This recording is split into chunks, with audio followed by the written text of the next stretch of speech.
चल दिया रोहितास वहां पमात की बातन में ले डलिया हाथन में कुमारी चलो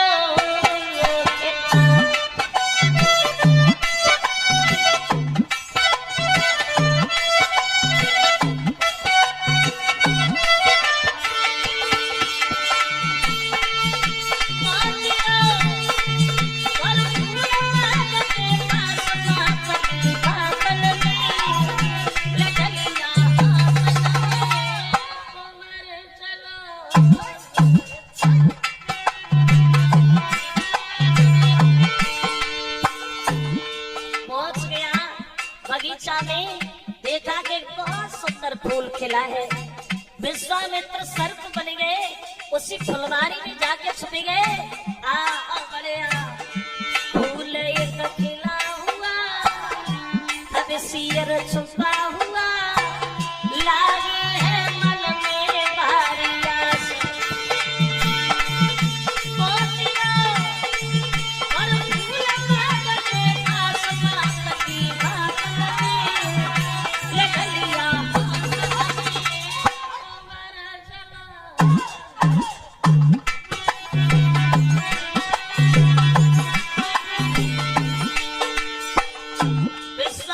सर्प बने हुए बैठे हैं फुलवारी में। रोहितास मन में सोचता है चलो फूल तोड़ते हैं।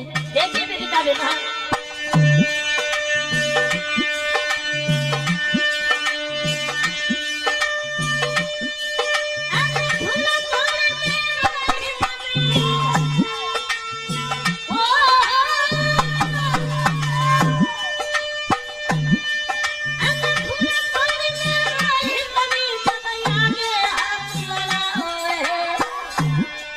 कोई विश्वामित्र ने सांप बने गली में 10 खाए।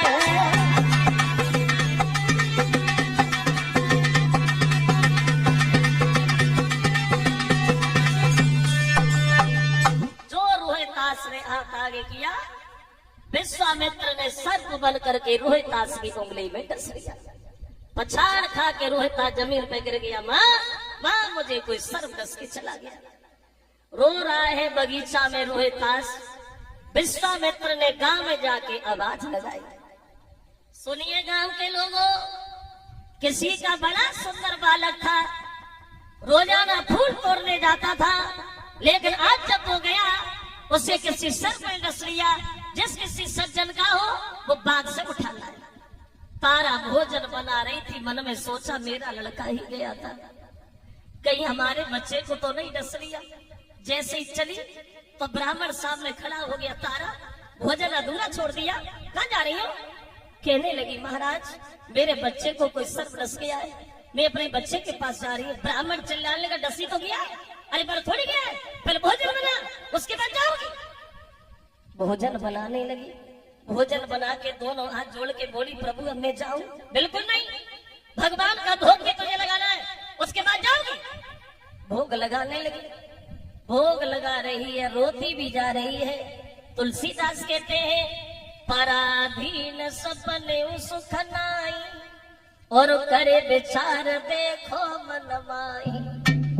भोग लगाए, भोग लगा के दोनों हाथ जोड़ के खड़ी हो गई। प्रभु मुझे जाने दीजिए, मेरा लड़का अकेला पड़ा होगा, मुझे जाने दो। बोले जाओ जाओ, अगर मर गया तो यहाँ उठा के मल्लाना, वही उधर ही किधर फेंके आना। हजारों बातों में लगा रहा। तारा भागी, देखा रोहितास जमीन पे पड़ा है, एकदम से भाग करके गोद उठा लिए। पुत्र क्या हुआ रोहितास, बोलो।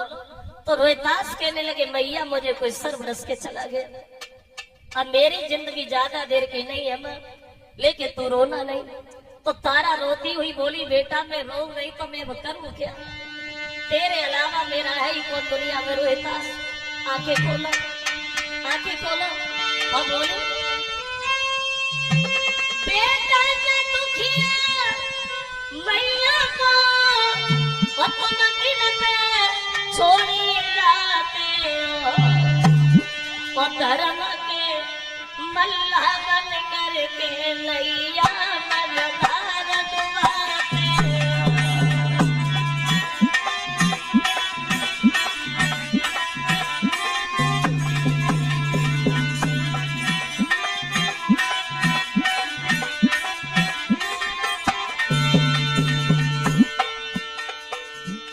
नन्हे नन्हे हाथों से रोहितास ने अपनी माँ के आंसू पोछे। मैया रोए नहीं, अगर तू रोएगी तो मैं भी रोने लगूंगा।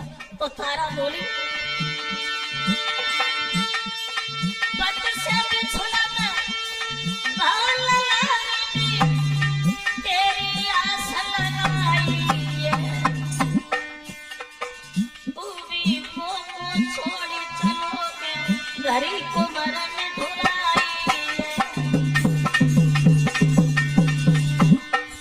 तो तारा बोली, मैं किधर जाऊंगी बेटा, आगे बोल। हरिश्चंद्र का पुत्र रोहितास कहता, मैया नहीं रोए नहीं। जो दुख सुख की तू कहे सो जल्दी कह ले, और ये नजारा पुचकारी गोदी दे ले। मेरी माँ तो ये दुनिया आनी जानी है, यारे ना नहीं है कभी किसी को धोखे रानी है। मेरी माता की मेरी अब बिगड़न लगी जवान, सोई राम राम कही कोई दास ने छोले अपने प्राण। जागी मैया बिलखती रही के बेटा माँ से बलियो है।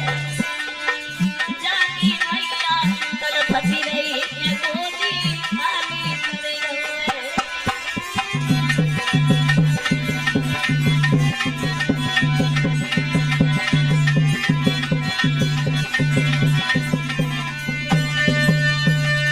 खत्म हो गया रोहितास अपनी माँ की गोदी में।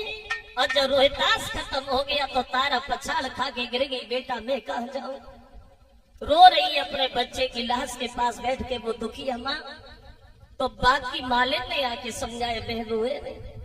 अब रोने के अलावा तेरे जीवन में बचा ही क्या है?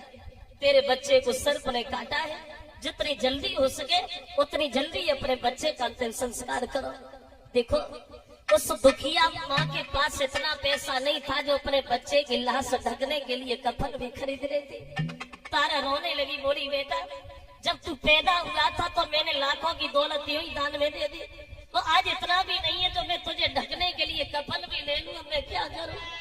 अंत में मजबूर होकर के वो माँ आती सारी भारी माँ बने, लला को कफन बनाओ, बोले के कुंवर की लाश